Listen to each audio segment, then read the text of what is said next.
And hello and welcome back to the New Rainbow Cast with me, Autisticly Aar, and this is the interview with Athina Spann, which you can hear on her podcast as well as mine, as this is going out on a podcast called Let's Talk Disability, and it's been airing for 3 days this week. So if you want to hear to the episodes that feature on a podcast, just search Let's Talk Disability on any preferred podcasting platforms to find the podcasts that Athina does herself. But back to this podcast. This podcast, as you may be familiar with if you're already a viewer or a listener, as now you can get this podcast on platforms like Spotify, Amazon Music, Audible, and Apple Podcasts on Facebook Watch by going to the New Rainbow Pod Facebook page. Just search the New Rainbow Project on Facebook, and you can also view this on YouTube.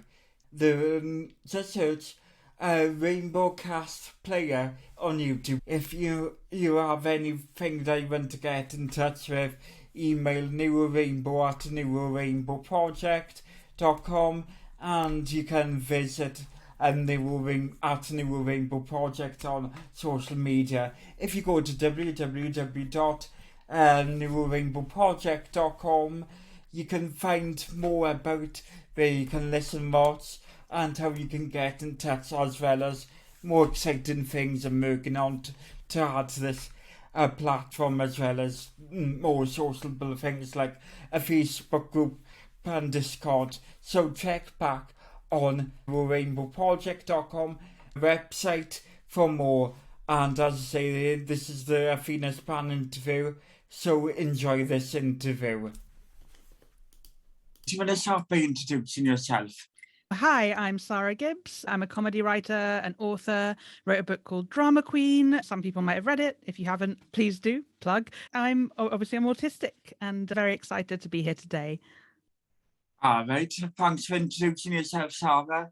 As we were saying about your book, I read that and it was an excellent read and quite emotive and empowering, as you say. It can reflect on like the labels that you've been given throughout your life, and kind of focusing on, as a member, looking up until the time you got labelled or being autistic. Yeah. You know, like it kind of mainly highlighted you getting it labelled drama queen. So like I tend to ask about, like at the start, about the diagnosis and like when you got diagnosed and what like traits and experiences you're having as an autistic person.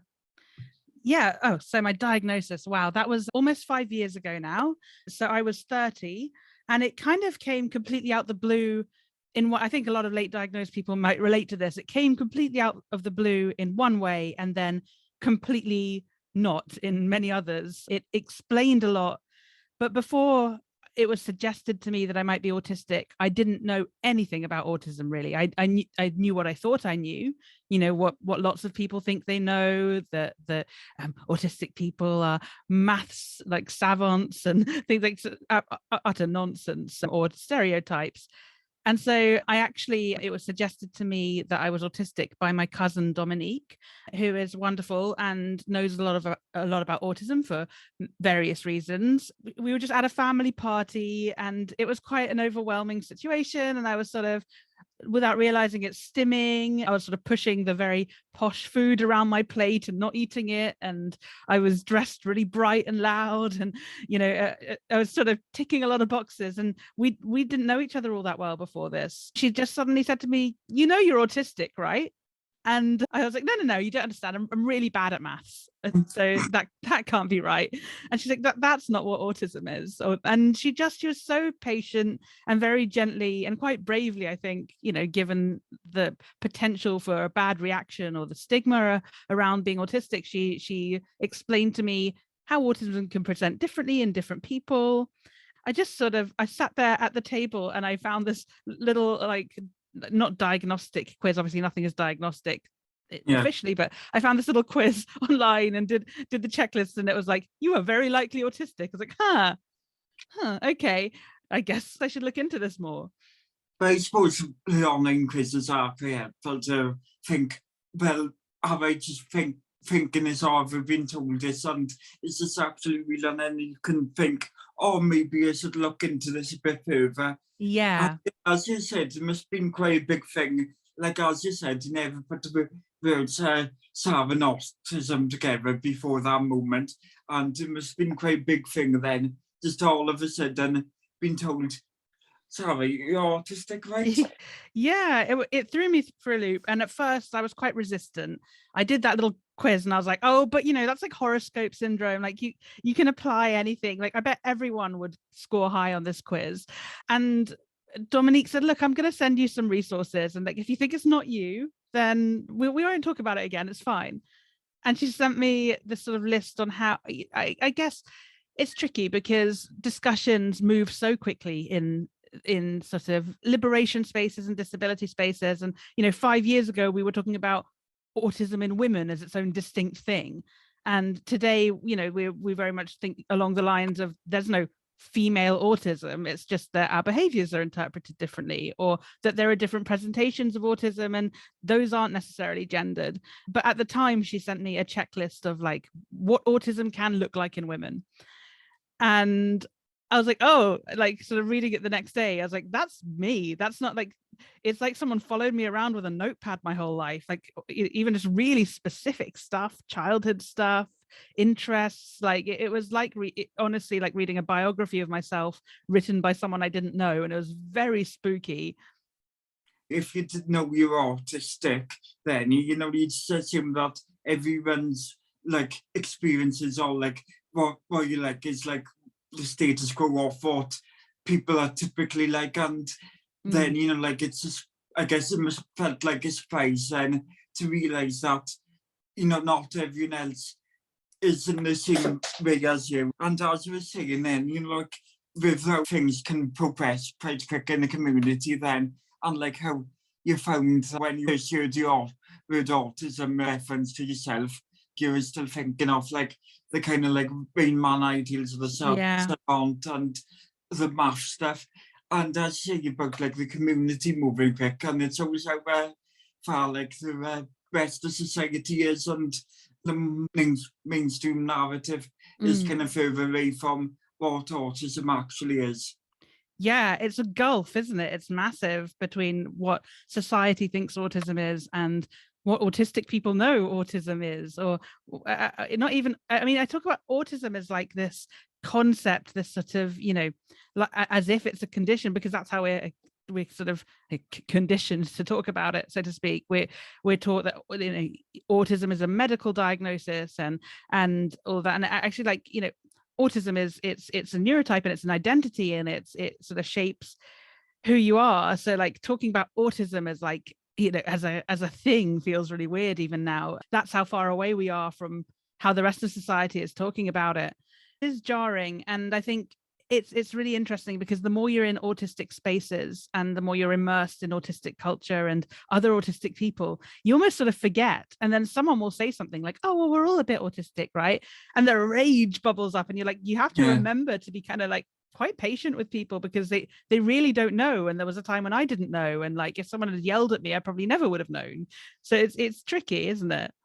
Yeah, it's quite tricky then, because it's like until you enter the spaces of like what like the autistic communities, then you're not sure, not don't know that much about autism and why, and as you're saying about engaging with community and looking at whatever resources there is, like you can learn so much about yourself and about, what autism actually is. Since you've been diagnosed and since you started talking about it online, then you've been able to engage in the world of that. Yeah, but it's interesting because you're given, when you're diagnosed and you don't have that community support beforehand. And this is why I think self-diagnosis first is so valuable, because if you are sort of self-identifying and you do enter those spaces a little bit before your medical diagnosis, you're less likely to blunder into them like I did, using the medicalized language that you've been given by your doctors, by your peers, without sort of the understanding a framework of narratives and discussions around disability. And so when I was first diagnosed, I was like, oh, okay, well, the doctors said I'm high functioning, so I guess I'm high functioning, whatever that, like, I didn't think about what it meant, or what functioning labels meant, or if they were okay. I was like, that's what I've been told I am, and I've been told I have Asperger's. It's tricky entering those spaces for the first time and then opening your mouth and finding out just how big that gulf is. It can really upset and trigger people, which is completely understandable, because it's exhausting. I know 5 years in how exhausting it is to hear people say the same things over and over that are like not okay. It's a daunting thing when you're newly diagnosed, trying to enter the conversation and probably getting it wrong because you haven't had that support and the tools to understand. And it's all part of the learning process. But I think because I maybe had a little bit, not a big profile, but I had a bit of a Twitter following and I had my writing, when I made those mistakes, they were a lot more visible and it was a lot more embarrassing. I was just saying, but with your Twitter profile, I think it's like somehow like since like you had a bit of a following before then, and I think since you've been diagnosed and since you started talking about it, I think like your like online presence kind of like increased rapidly. When you were talking about self-diagnosis, then I think like being able to engage beforehand, before your diagnosis, and research a lot before that, of like looking at whether it's like TikTok videos of autistic people reading tweets and different blogs of autistic people talking to autistic people. I think then that can give you the power to self-advocate, as you were saying, with the medical language and what doctors can say. Then it's harder without kind of self-identifying first to be able to know how to tell your doctor and communicate in a way that can ensure you a more likely chance of getting diagnosed. Yeah, absolutely. I think the knowledge is power, and the more you have when you're going into that situation, the better, really. Because if you're prepared for your doctor, and my doctor did say, oh, well, I don't see the point because there's no cure. Well, at that point, I didn't know a lot, but I knew enough to know that I didn't want a cure. I just wanted, I wanted some validation, and I wanted an answer. The only reason I think that I got referred on was because my husband, via work, has the sort of like automatic benefit from his workplace of private health insurance. And so I think that my doctor was ready to say no. And when I said, I'll go private, he was like, oh, okay, here you go. He like, washed his hands of it. And that was fine for him. If you're navigating a system that doesn't want to refer you on, that doesn't have a great understanding of autism full stop, let alone like late diagnosis or autism in adults or different presentations of autism or autistic identities, then you might come up against something. And it's really hard for us in medical situations to advocate for ourselves at the best of times. It's scary and it's stressful and it's admin, and it can be really difficult. So the more you have, the better. Yeah, because as you were saying with the medical professionals, and again, like talking to your GP about that, it's then difficult because you have to trust and feel comfortable and safe to your doctor to talk about these things, and then hopefully getting referral from that. Sometimes it's not always lucky or fortunate to get that. Sometimes then if you like you're stressed out, as it can be quite stressful process, then like it can be then hard to get words out then. And to see the doctor saying it was pointless referring you because there's no such thing as cure, then it's like it's not about cure. And the issue with the medical community is negative language around autism, expecting it to be something to be cured or treated in a medical sense. But like for an autistic person or neurodivergent person, getting a diagnosis of any neurodivergent condition is about finding something out about yourself. Absolutely. It's difficult because what do? You go into a doctor's surgery and say, but I just want to understand myself better. They don't care about that. Your list of symptoms to them. You sort of have to play their game a little bit. We're not great at playing games, that's not in our wheelhouse necessarily as autistic people, to know the right thing to say to make the right thing happen, even if it it's not true, or if, you know, it's quite difficult for us, to be honest. With the labels you were touched on in the book, like you were seen as lazy, difficult, or as drama queen and sensitive, it was like a point of getting a diagnosis is understanding about like these negative labels and understanding there's a reason behind this, and it's autism. With the negative labels, you might have found something before but never like thought about it. That seemed a bit different, hence the labels, and it probably like you went to the relief of knowing what it is. Absolutely. I mean, people, when I first went for a diagnosis, so many people said to me, why do you need a label? It's like, oh, sorry, just the one. Why do I need one label? Let me tell you about all the other labels. That's, like you said, there's so much judgment and self-judgment and lack of understanding and lack of compassion. I mean, even when you have a diagnosis, there's still people who think you're putting it on, or you know, or that you're just a bit quirky, or that you're very mild, or all of these things. When you don't have a diagnosis and you're just behaving in a way people perceive to be wrong or odd or different or difficult, you've got no way to even defend yourself to yourself. You've got no way to protect your self-esteem and your self-image. You start to really believe all these terrible negative things about yourself because you're hearing them constantly. It's a relief to get a label that is compassionate and explains things and isn't laced with judgment and cruelty. It can be quite exhausting trying to explain these things. And then if like getting a label like autism, as we were discussing earlier, the thing of like the autistic community moving faster or involving the conversation around autism faster than the rest of society, then, you know, when you like thought that people just perceive you as mild, and like since that using autism rather than high functioning or Asperger's these days, then I think there's some people still that would think of autism as what they see as like high, like the traditional, like traditionally seen as under the functioning labels of more lower functioning, all I guess both needs. In terms of like support needs, it's really tricky having that conversation, like you say, because we are so much further on in the disability community than mainstream society. And a lot of people, they might have an autistic relative, with very high support needs or with comorbid conditions, or an autistic relative who is non-speaking. And so they see that and they cannot comprehend an existence where a life is still valid without all of the things that they value. There's that side of it where they look at autistic people and they think low functioning because it's not the life that they would enjoy. They're like, oh, all these rigid behaviors and narrow interests, and they can't even do this and they can't even do that. And it's like, but that doesn't mean it's not a happy life. That doesn't mean it's not a valid life. That doesn't mean it's not a good life. Then what they do on the flip side is they look at someone like me who talks a mile a minute. And that's a sort of special interest thing, is a language thing for me. I've always been hyperlexic. I've always really enjoyed using language. I've always enjoyed overusing language. They assume because I'm highly verbal that I am wildly competent in all other areas. One of the things I hear a lot is, it's insulting because my relative X, Y, and Z can't live independently.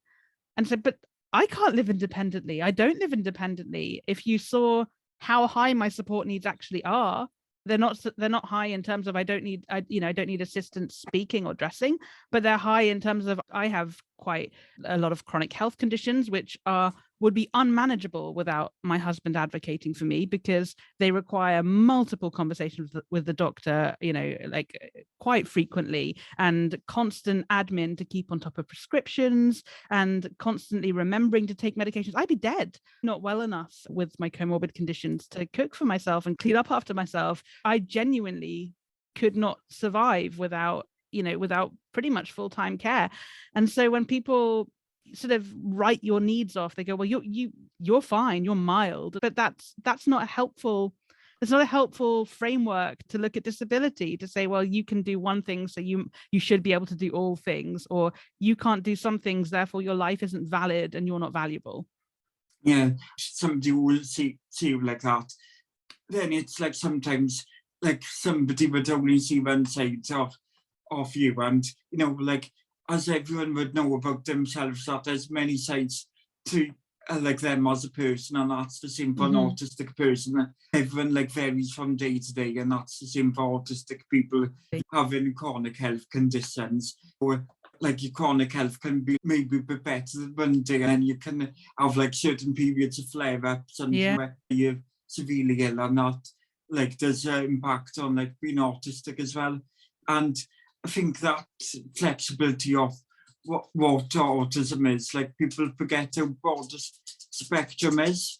Yes, totally. I think they think a spectrum is left to right and it's fixed. You're either mild or you're severe. You're either quirky or you're tragic. Like you say, it fluctuates. Also, it's interesting how people will use those good days against you. Well, you managed it last week. You did so well the other week. It's like, well, I was in a different situation the other week. It's very hard to get people to understand the reality of your lived experience. And also when you think about how that works in terms of disability benefits, where they effectively test your ability to do things in really like limited and regressive ways, and it's unrealistic. So if you can do something one day, or you can crawl across a room in some cases, I've heard horror stories, then they assume that you are able to be completely independent and able to work and that you don't need support. And it's again, it's a regressive picture. It results in people not getting the financial or practical support that they need to live. As you're saying, with benefits and welfare system, it focuses a lot on what can you do, trying to find ways of like proving something off you, rather than like what would, like to me it seemed like the best approach would be like finding what do you need help with, what like support resources you would need, whether that's financial. A benefit system where you didn't feel wonderful, wouldn't it? Just a benefit system where you could actually state your needs and you didn't have to exaggerate. Not that anyone's exaggerating, but you don't feel like you have to present the worst possible case scenario at all times. You can say, look, sometimes I'm able to do this, most of the time I'm not, and sometimes I might have a good day and things are better, but like 90% of the time. And if you could present, be treated like an adult, be treated with with some credit, with the benefit of people trusting you to relay your own experience. I don't think most, I'm sure there are very few outliers who just don't want to work. I don't think 99.9% of people are just trying to cheat some system because they can't be bothered. I think that's ludicrous. And I think treating 100% of people as if they're trying to scam you in case the 0.01% slip through. I would rather those people fraudulently claimed some benefits, this tiny nothing percentage of people, than the people who really need those benefits can't have an adult, frank conversation about what their needs are without feeling under attack, without being worried that they're going to lose their livelihood or their support. Like with a benefit system, I have to keep on proving yourself and, reapplying for different things. With condition like autism and like your chronic illnesses, they aren't temporary conditions. You always going to be living with the conditions and being autistic. So it's like, it's quite tiring to prove it. Sometimes I think it'd be nice if you could have one like certificate of proof as like the person was talking with Esther, rather than sometimes telling people she's autistic. Things much easier just to say, her own specific needs. That may have like ways of like having support, and I think sometimes that can be preferable just to be able to like actually say what your needs are. Yeah. And like I say, like it would be handy if you could just have a certificate. This is what I need help with, and as you say, the system's putting you too much adults just to like try to get like prove you like not when that like 1 or 0% or whatever. I really believe it should be like an honor system. You should not have to prove anything to anyone. You should be treated like a grown-up with honesty and agency. And also, it's a system that locks autistic people out, especially if you don't have someone advocating for you. If you find admin difficult, if you have executive dysfunction issues, like I really do, I'm fortunate to not at this point in my life having to be reliant on benefits in any way. I'm fortunate to be able to work, and I'm fortunate that my husband works, and that if I couldn't work, we'd probably be okay. If I had to regularly fill out forms, regularly advocate for myself face to face, know what the right things to say were, and all of those things. That, for me, someone who struggles greatly with executive function, that could be fatal. That could prevent me. Again, it's obstructive to the point of being discriminatory against the people it purports to help. With autistic people having so very different current conditions, as you say, with like chronic illnesses, if you got like specific learning difficulties to learn disabilities, intellectual disabilities, then form filling and like going through the benefits process in the system then can be incredibly tough and difficult. Yeah, absolutely. From what we've been saying, it's like I find often like for conversations understanding about disability community and autism and neurodivergent communities and the issues we find are problematic. It's like the lack of having a balanced power where neurodivergent and disabled people aren't in the power to like set the language that they use around diagnosis or like the as you're saying about the benefits or educational support. There's a problem in general in autism discussions, and this has come up recently. That horrible Spectrum News article that came out. Spectrum News posted an article which I felt, I'm going to be very careful with the language I use here for legal reasons, I felt was quite an unfair character assassination of some very, very good people who made some very reasonable points about a very problematic study. They were sort of quite, I think, quite comprehensively ripped to shreds, and it was implied that they're impeding scientific progress and all of this.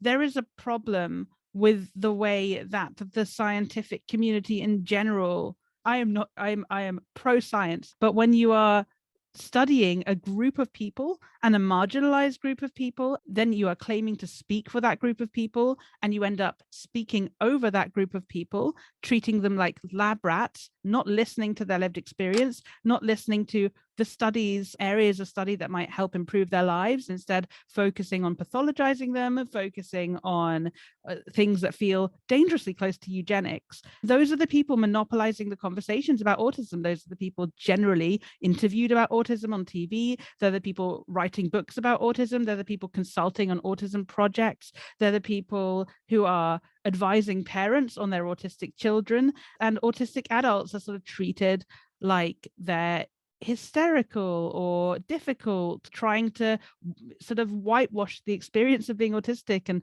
paint it or romanticize it. That's another word that comes, like you're trying to romanticize autism, when what you're trying to say is no, just please don't blink us out of existence. We exist and we're valid and we like who we are, but you could do these things to make our lives easier and maybe stop focusing so hard on trying to cure us.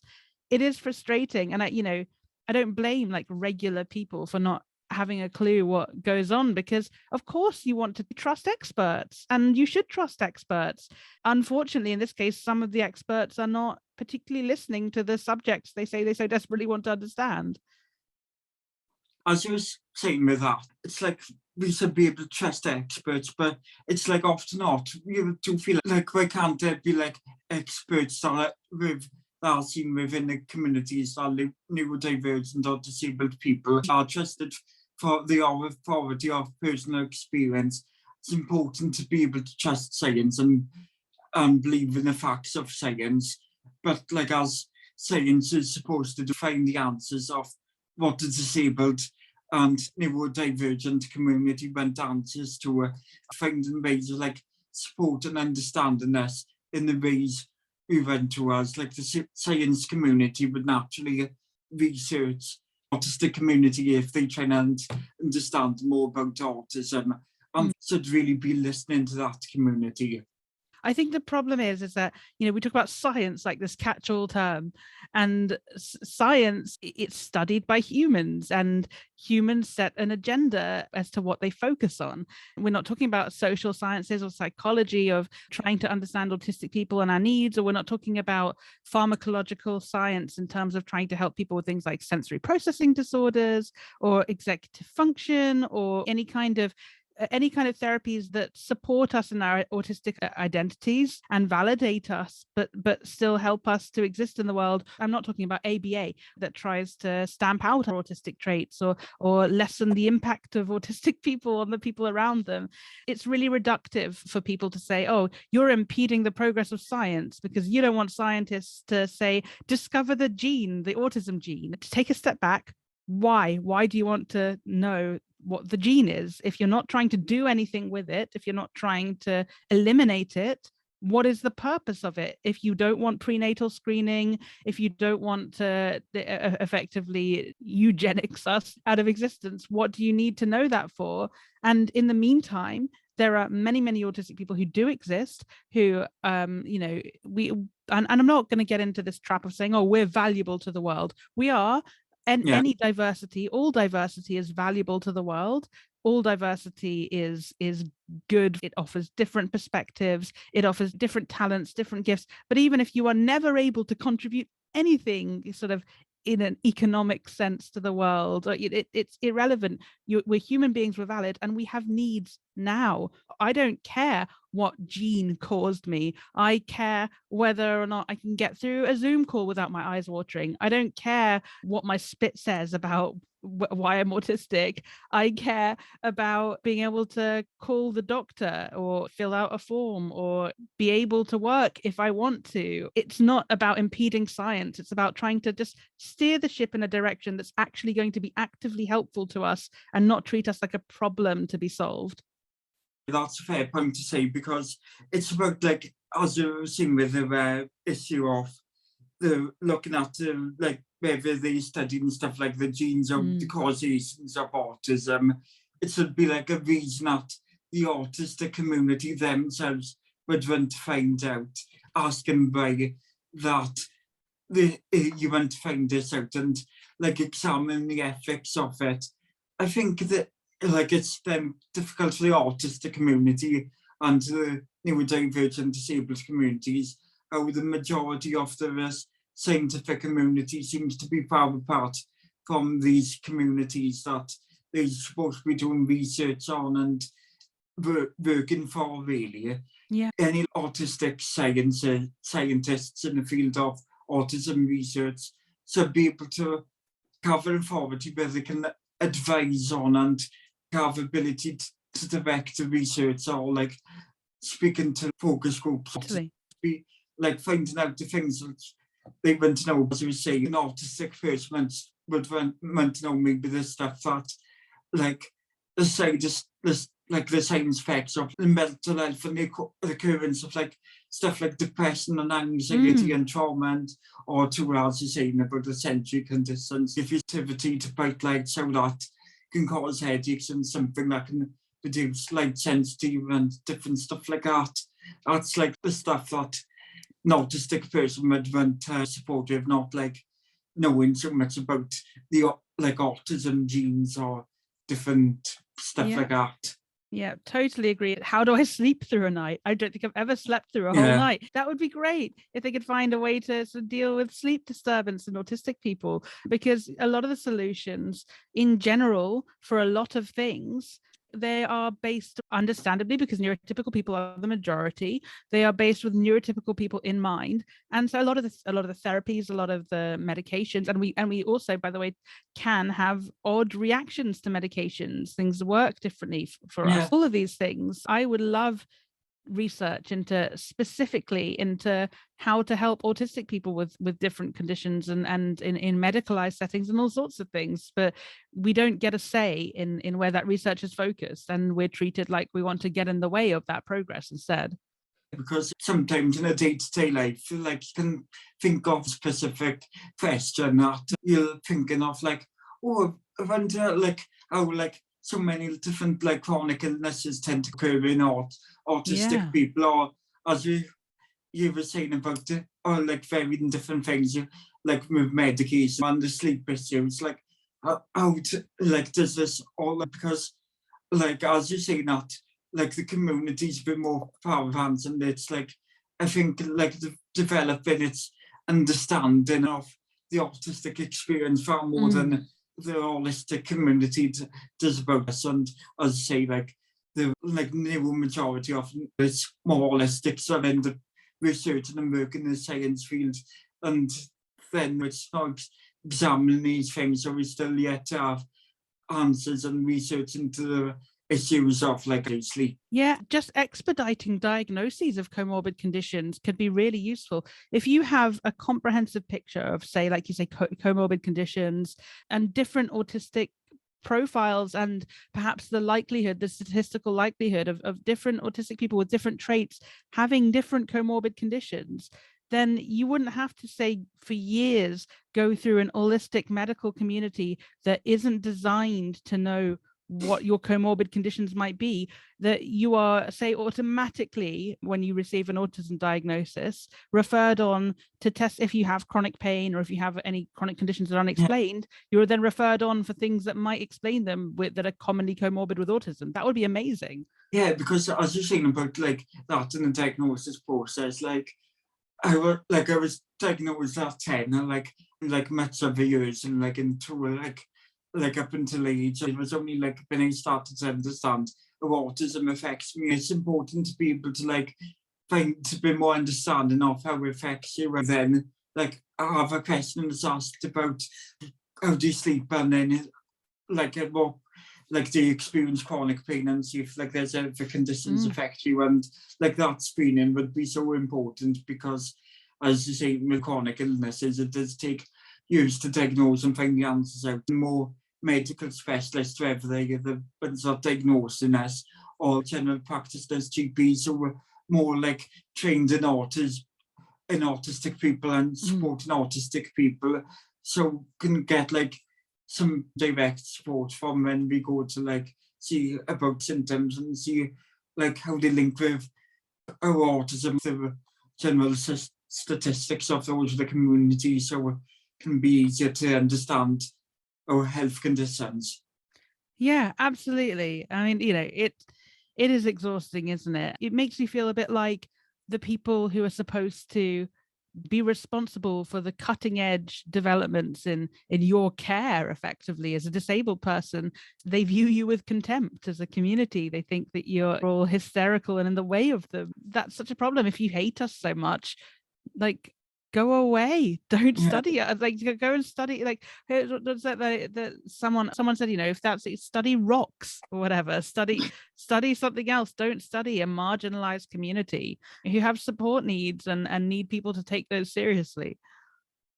It's like when you think about rocks, it's like they've been studied for years. Not like they do much happening with a rock at the minute that like needs help, urgent help. It's like God, like when you think about like when it comes to stuff like that, like what should scientifically focus on, or like careers or areas of investment, and where careers should go in science. Like it should be definitely be more prioritized of what impacts life and what like is in danger, as you're saying, with like the research into autism is quite important advice, as you can like improve like the quality of life and like the longevity in life, as understanding more about the mental health of autistic people and our health conditions can like extend our life, as like mental health and stuff like that can its impact on our life expectancy. Totally.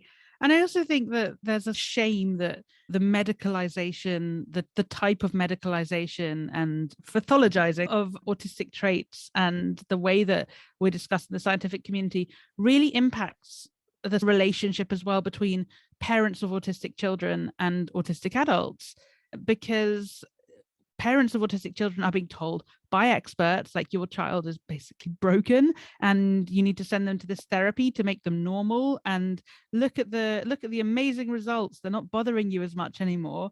What they're hearing from autistic adults is quite a lot of anger and frustration.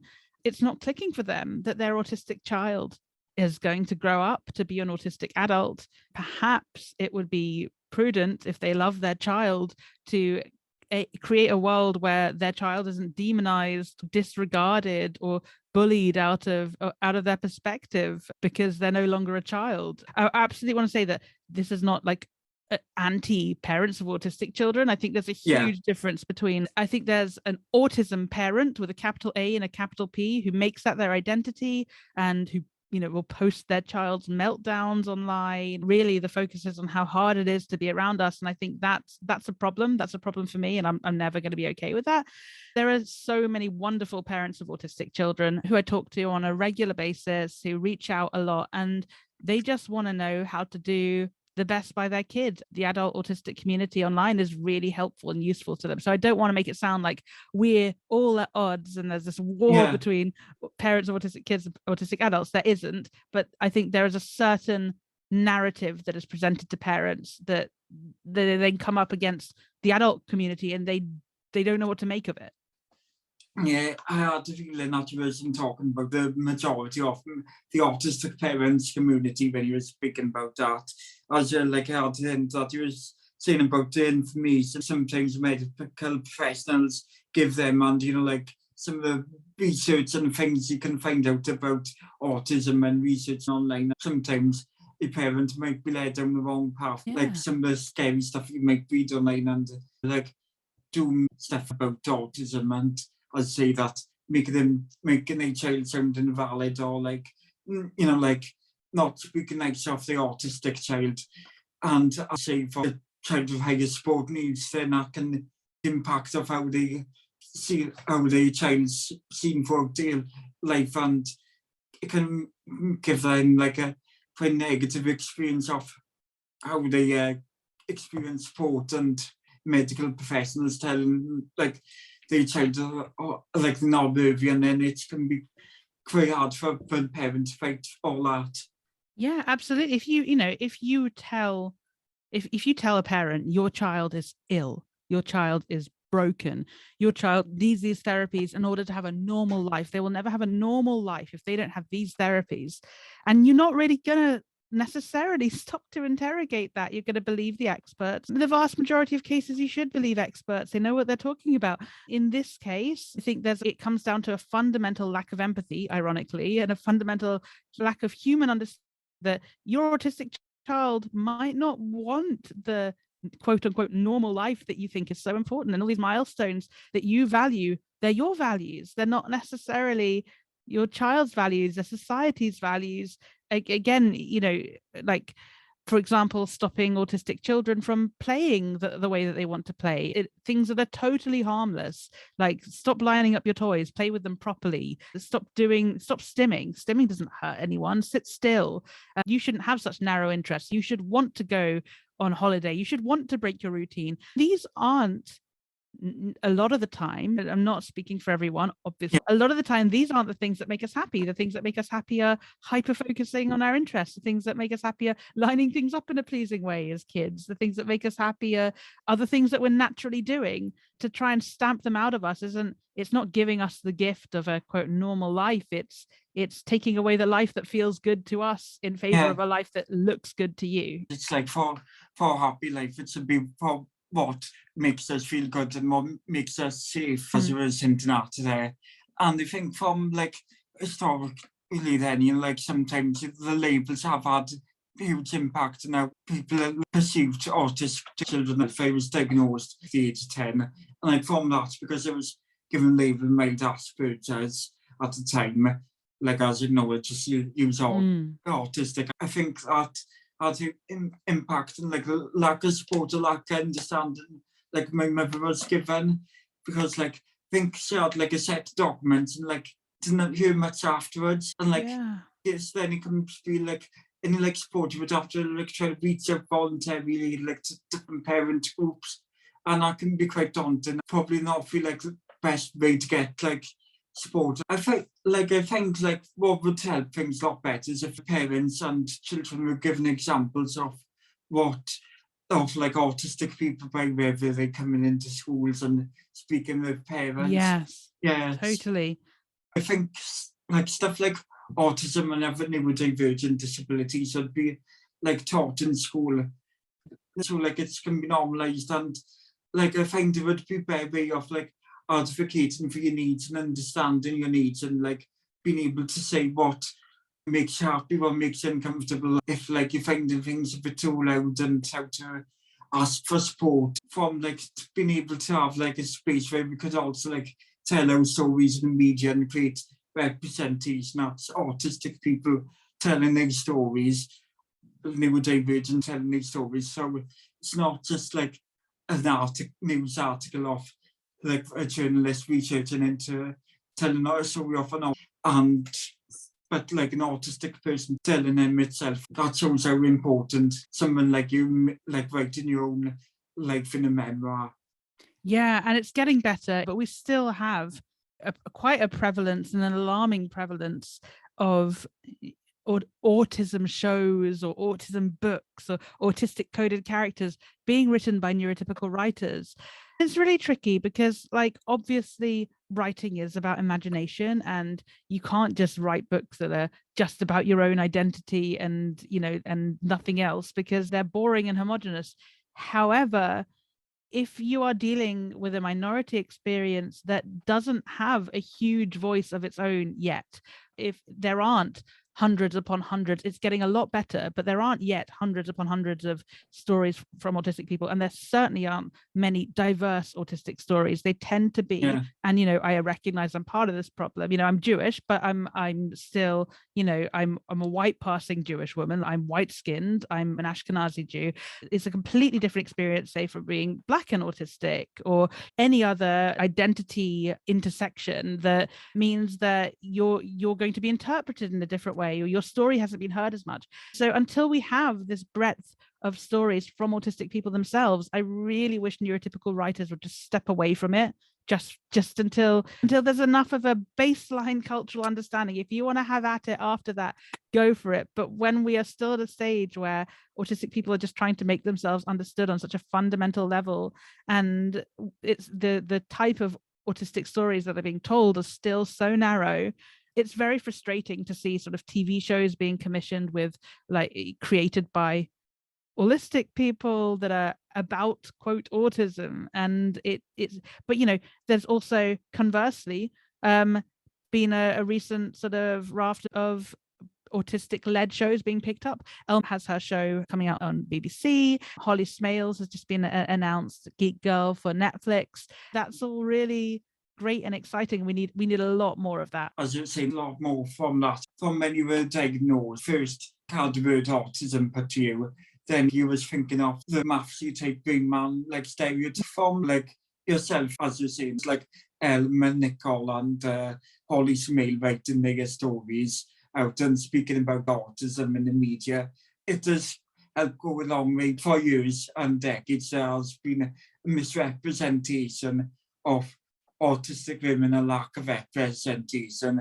And so I think now it's like a start in the progress of like seeing more representation of autistic women. I think it's great that you've been able to tell your story in a book, and from your own experiences, as there's not many places that a young autistic woman would be able to find much about somebody who's gone through like mental health struggles, given all the labels, late diagnosis, to struggles in relationships and that areas. I think like you speaking as a Jewish woman, autistic woman, I think that's still important because there still hasn't been many like Jewish women, autistic women represented in the media, and it's important to tell as many different stories from like the decades old stereotypes and broaden that out. Totally. Within Jewish culture specifically, there are certain stereotypes and ways that like Jewish women are read that can feed into our lack of diagnosis. There's a stereotype of the very big, emotional, hysterical Jewish woman, and that can mean that our traits are missed because we're being perceived in ways that are misogynistic. There's actually weirdly quite a high prevalence. I don't know the statistics. I'm speaking anecdotally, but I think, you know, that autism in the Jewish community is quite high. A lot of the other women who've been writing memoirs and stuff are actually, especially in the UK, I know are Jewish, like Joanne Lindbergh, Laura James. It's really interesting that maybe culturally there was something in our upbringing that meant that we weren't recognized, or maybe that's me analyzing. But I think every minority community will have something like that to different degrees. In some cases, it might be very dangerous. If you're a young autistic Black man in America and you're not diagnosed and you have a meltdown, that can be a really dangerous situation if you're interpreted through a racist lens or by a racist police officer or a racist teacher, or you're restrained. That can be different consequence to me, who is, for all intents and purposes, as whiteness in Judaism is really complicated because Nazis, but like to the wider world, for all intents and purposes, unless I announce that I'm Jewish, I'm white, the consequences of me having a meltdown in public are just embarrassing, versus for someone else can be really dangerous. And all of these experiences need to be part of this big mosaic. It can't just be white folks telling their stories all the time. We have to make room for more voices, amplify more voices, and make sure that the publishing world, the commissioning world is telling these stories and not just the ones that they feel comfortable with. As you're saying, it's been good that I've been able to establish and find a community of Jewish men who are autistic telling their stories. But as you're saying, it's important that Black men in America, like Black men around the world, could start to be able to give them platforms to tell their stories, to safely have a platform where they can start advocating for themselves, so we can have this conversation around like the ableism, the racism, and in like within a Black community, know how to support Black autistic community. It's important, as you're saying, to tell varying stories and like make community stronger and more represented. Yeah, absolutely. And, the awareness that a lot of us, we might be on the LGBTQIA under that rainbow somewhere, quite likely. We tend to not be a cis, straight, het. Understanding that can be a really crucial part of our identities too. And so intersectionality in who gets to tell their stories is so important. We've got such a long way to go with that. The progress is so painfully slow. That's what it feels like, because as you say that, like right now, in terms of like who has the ability to get like a memoir published or have the story told in like a TV show to any type of film or documentary, whatever, it's still marginalised few. It's still bypassing people like from privileged background, write a book or, get something published into story, and it's hard to still got many hurdles to come in it. Yeah, absolutely. And those hurdles start, right at the beginning. They start with really complex things like socioeconomic disparity. They start with encouragement and education and opportunity, these small acts of discrimination that will shape your whole life. It takes, for a disabled person, it takes a huge amount of support and financial security and everything else to be able to sort of make it in an industry like the arts. That's true of whether you're disabled or not. It's a very privileged industry. But if you are disabled, it's harder to say hold down a job and support yourself and have the time and energy to write at the end of the day, or to have that self-belief. It's the problems are structural and societal, and there are problems in publishing, and there are problems in commissioning, and there are problems in lots of things. All we can do is keep passing the mic and making noise. We can all do better with that. I think I tend to I'm probably quite a self-absorbed person, and I tend to just relay my own experience and forget to amplify other people. And I think it's really important to remember. It is important to remember, as you introduce yourself as somebody who's written for comedy shows in Britain, and that's typical shows, was to already been established as a writer in the field of comedy. Did that help you to have the confidence to go on to book writing and be writing your debut and memoir? I think there's a sort of ironic tragedy that had I not already had some sort of profile and some sort of success in the field, and I wasn't wildly successful. I was still starting out to a great extent, but I think had I not already established myself to some degree, I don't know how seriously I would have been necessarily taken if I just come along and said, "Oh, I'm autistic and I want to be a writer." I don't know how the industry would have received me if I hadn't already been in the industry and people hadn't known me a little bit. It wasn't something that was an add-on. And I think that's another thing to be really aware and mindful of, that people shouldn't have to mask their autistic traits or be late diagnosed or anything else in order to have those opportunities and to be taken seriously in the industry. If I did notice after my diagnosis that the opportunities changed, people stopped almost overnight, stopped asking me into writers' rooms. It's almost like there was some sort of stigma attached to being autistic, where they thought I might suddenly, even though I'd never been a problem in the past, suddenly be very volatile in the room or not be able to cope or something. I got a lot of bigger opportunities. I got long-term projects, narrative projects, book projects. It actually works really nicely for me because I much prefer working in my own time and at home. But it is interesting that things did change, things did shift with the way, and I think people are sort of a bit jumpy around me until they get to know me a bit. They're like, oh, you're not going to bite my head off suddenly or start crying, or I probably will start crying. I cry a lot. It's happy crying. It's interesting. I had one person who I worked with for a long time who always thought I was quite competent, and then in passing disclosed my diagnosis, and they started calling me like little buddy. I guess I'm little buddy now. Like, you had bigger opportunities, which was something of a positive. Weren't as included in writers' rooms then when you had a diagnosis, and like, even though you've been able to work a bit more flexible with doing these bigger projects and opportunities that you're grateful for, but I guess you would like the opportunity to have always been included after your diagnosis in the writers' room, and still quite encouraged to go in and write for television shows. Part of it is like the pandemic and sort of a natural, and I'm at higher risk of complications of COVID, so I tend to stay out of things. This predates the pandemic by a couple of years, and I did notice those sort of face-to-face group opportunities drying up because maybe people have had autism training that says we don't like groups, or they're worried because of things they've heard. I don't know what the reason was, or if it was just a coincidence and I'm reading too much into it, but it did feel like that side of things dried up. The longer term, like bigger picture projects started happening, and for the longest time it just looked like I wasn't working because I was working quietly on a book that hadn't been announced. So that was a really weird time for me because I put so much of my identity into like, I write in writers' rooms, it's really cool, and then like it just wasn't happening anymore.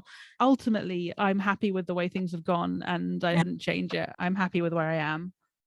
Thing is, like, when you like felt that way, you get less opportunities, you would think quite introspective then.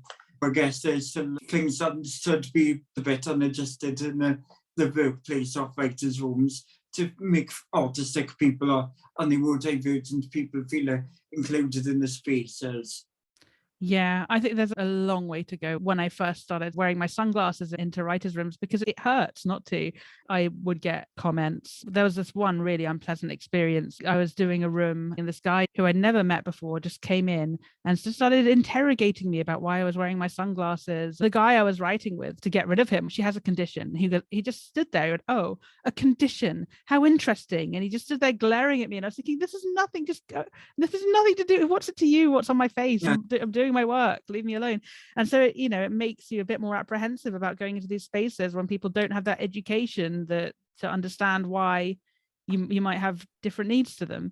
Yeah, because like if a person says that, you would feel quite intimidated. You wouldn't know how to deal with, and like you shouldn't have to deal with that in the workplace, because I'd say that you're probably working in a room like that, probably quite bright fluorescent lights. Yeah. And if you got the sun coming in, it's quite bright, then you would need like something like sunglasses. Then it's quite hard to explain things, and as I said, you didn't have to then.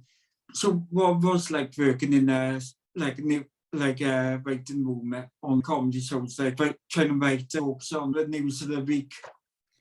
It's a lot of fun. It can be a high pressure. If you're like me and you find it difficult, what was always tricky for me was when people were chucking jokes out into the room, and when it was a group situation like that and everyone's making noise, and you're like, no, I need quiet to think of the jokes. Like, I can't do it like this. There were some shows where that was part of the process. You would have a half hour where everyone just chucked things out, and whatever makes it on. I always would sit there close to tears during that point. I can't think because you're all talking, and all I can think is the last thing you said. Also an issue of comfort. Like, I have a writing partner for screenwriting stuff, and he's brilliant and wonderful. We tend to build on stuff that each other says. I actually find it a lot easier to work when I'm talking through things with him. When there's everyone talking at once, it's quite a lot. Most of the time, writers' rooms can be really fun. If you do have people who understand what your needs are, that you just need to go away for half an hour and work on things by yourself, and you can't be in that sort of hectic environment. If you can convey those needs and people can be understanding, then it's great. So I think more understanding is needed, and more inclusivity, not just tokenistic inclusivity where they're like, oh, we're recruiting neurodivergent people, but they don't really understand what that means or how to properly support neurodivergent people once they're actually in the space. Because as you were saying, after then you kind of got that conversation by bouncing around, then it's hard to think because you're trying to process the noise of what everyone's saying around you. It kind of gets quite crammed and busy with the sensory processing stuff. Probably find it easier just to be able to listen to the short bit of that and then reflect independently and then feed back the ideas. And I guess that's probably why you find it's been more preferable to writing books or writing articles. Yeah, definitely. For me personally, but everyone's different. That doesn't mean I'd never want to do a room again. I think I'd want to do a room understanding myself better and being able to better convey what I need from that situation. Yeah, as you hinted, your careers evolve when to try things a bit different. For sure. Published your book. Have you found yourself working on any other projects? I have, and it's one of those really, really annoying things where there's a lot going on and none of it's been announced yet. So it's just another couple of years where it looks like I'm not working.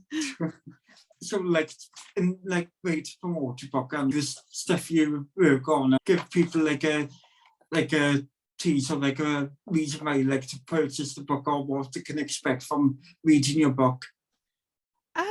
Gosh, it's one autistic person's experience. If you're looking for a textbook on autism, it's not for you.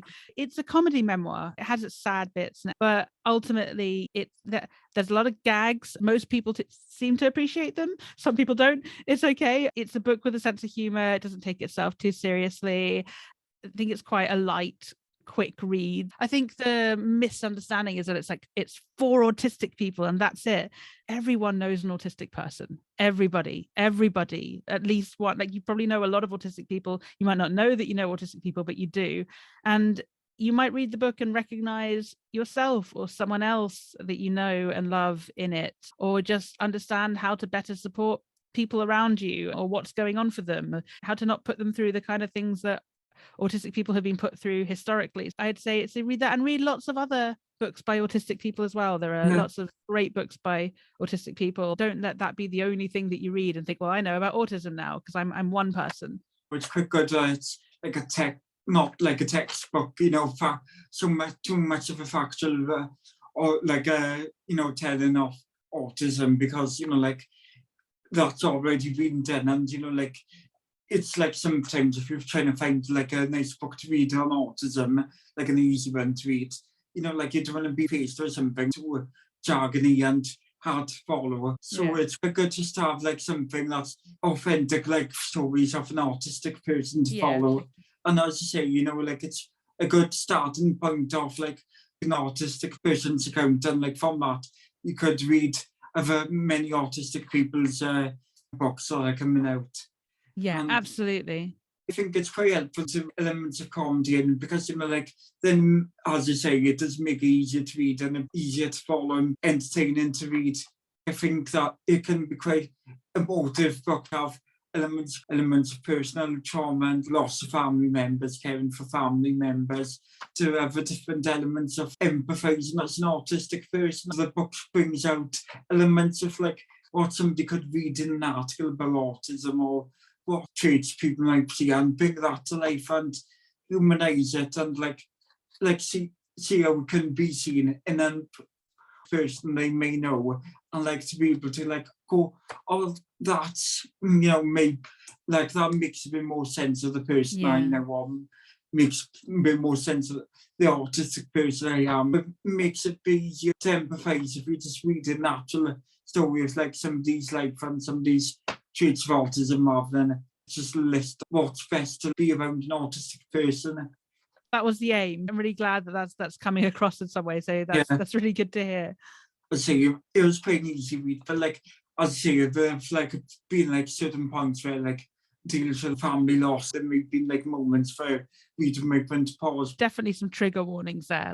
If you've lost loved ones to cancer, or there's some difficult stuff in there, and so all the content warnings, read with caution, take breaks if you need to. You don't have to read it if it sounds too much. It's a real life story. Some crappy things happen in life. When you're writing it, you'll probably need to have breaks from it yourself, and how did it feel writing down very personal things that anybody could pick up on yourself and read?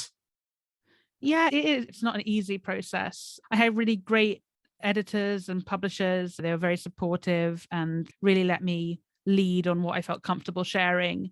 It's interesting that like the more I share, the less anxious I feel about it, because what are people going to use as a gotcha? I've said everything myself. It's out there. There's something sort of empowering about owning your stuff, not being ashamed or scared of what people might find out about you because you're upfront. There is something liberating about that. It's not for everyone, and I wouldn't recommend it for everyone. For me, I was all right. I know a lot of people have felt differently. A lot of different writers have found it very difficult, but I've been okay.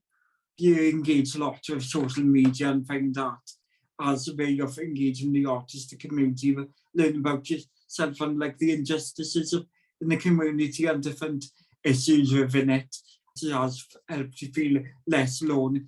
And the difficult thing about being autistic is change within like social media, with like way like Twitter and social media is gone, and like you very frequent use of social media and had certain negative experiences from it, like certain negative comments made by other people towards your experience of using social media, and how you finding like certain changes being made to social media. The great Musk takeover hasn't been wonderful. Social media has always been a difficult space for anyone with any marginalized identity. I've been Jewish on the internet for a lot longer than I've been autistic on the internet.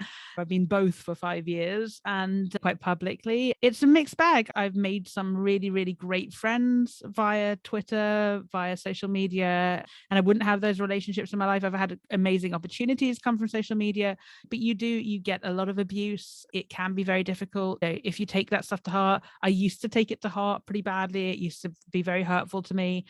I still have moments if I'm sort of in a bad mood or if I'm emotional about something else where I'll just sort of go off if somebody says the wrong thing. Most of the time I feel at this point, I feel pretty resilient. It's like, what else are you going to say? Come on. I've been doing this for long enough. I just say, like, if you're using Twitter as a space to organize, block liberally, be careful what you DM people, because I think it is all going to tumble out at some point. Twitter's very broken. Just lock down when you have to, take breaks when you have to, use it wisely, use it carefully, and put your mental health first at all times, because not everyone has a hard shell. Can be really damaging. Yeah, I can see you've been able to learn over the years and adapt as your like social media presence and your follower account has grown, how to take self-care and to do things for your mental health, not let, social media, yes, can be a positive thing, but can be quite negative as well. So there's nuances to it. From being a Jewish autistic woman, you like seeing much evilism, anti-Semitism and misogyny on the platform. So guess, like you've really seen the two sides of the platform. Yeah, you get to see it all. It's all sides of humanity, isn't it? It's the good, the bad, and the ugly, but it's amplified, and we're not necessarily meant to deal with that level of constant input. So just self-care is what I'd say. If you're on it, like, it great, but just look after yourself. In the interview, this is one of the final questions. Whenever chicken comes to your head at first, what one thing as neurodivergent autistic person would you change in the world to make it better for yourself or other autistic people? Oh, one thing. This is a dream world. I would have a specific, like, highly trained carer for every autistic person, like a support person who like does all your stuff. I have that in my husband. It's wonderful. Can't recommend it enough. I would have that for everybody. Everybody gets a John. Everybody gets a John to call the doctor for them and make their food for them and do the shopping and do the things that are scary and stressful, so that you can do the things that you're good at and not have to suffer. I would clone him, and I would distribute him. The ethics of that, I'm not going to think about that. I would mass manufacture my husband and give everyone one. Oh, that's a nice compliment for your husband. Isn't it? You can get my book pretty much anywhere you buy books. It's called Drama Queen, One Autistic Woman and a Life of Unhelpful Labels.